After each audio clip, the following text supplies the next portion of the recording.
nabadgelyo dushooda ha ahaato kuwa aysan noloshu bedelaynin aysan kala geynaynin wadooyinka badan aysan bedelaynin duruufta dadka qaar waxay ku moodaan doqon ayagoonba ogeyn inaad ayaga ula dhaqantay si doqonnimo ah oo ayaga ku habboon suuratu yuusuf waxay bartay in midka xanuunsan uu caafimaadi doono midka maqanna uu soo laaban doono midka murugaysanna uu farxi doono midka ay kurbadu saaran tahayna kurbadu ay ka faydmi doonto ilaahay idinkiisa culayska gadaashiisa waxaa ahaanaya fudayd xikmad iga yaabisay arigu noloshiisa inta ka dhiman wuxuu ku noolaanayaa cabsi isagoo ka baqaya dhurwaaga kadibna waxaa cunayaba kii raacayay ariga marka walaalkayow ka digtoonow qof kastoo aad siisay kalsooni aadna moodday saaxiibkaaga isagoo cadowgaaga ah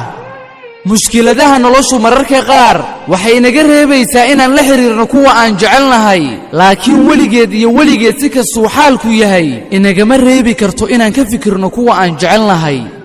kuwa tegaya hadalka ha ku badin waxaadna ku tiraahdaa waad ku mahadsan tahay kulankii wanaagsanaa ee aan kulannay horay u soco noloshaaduna marnaba ha u joojinin qof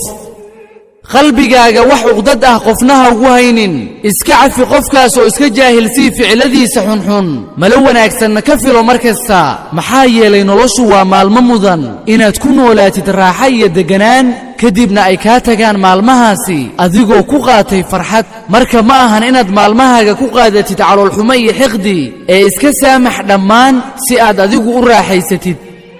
nin oday ah oo duqoobay ayaa la weydiiyey maxaad u malaynaysaa inay dadku kaa leeyihiin wuxuu ku jawaabay anigu waan dhiman ayaguna way dhiman anigu keligay ayaa la xisaabin doonaa ayaguna keligood ayaa la xisaabin doonaa aniga tayda ayaa i qusaysa ayaguna toodaa qusaysa marka maxaaba iga galay dadku waxay iga odhanayaan qof kastoo inaga mida waxaa jirta arrin uu qalbigiisa ku hayo oo uu ku qarinayo uusanna awoodin inuu ku dhawaaqo uusanna awoodin inuu ilaabo tani waa nolosha oggolaatayaa ama diidayaa ma caafimaadaysid ilaa aad xanuunsatid ma baranaysid ilaa aad gaftid ma guulaysanaysid ilaa aad fashilantid mana jeclaanaysid ilaa aad weysid taasi waa nolosha waana kugu qasab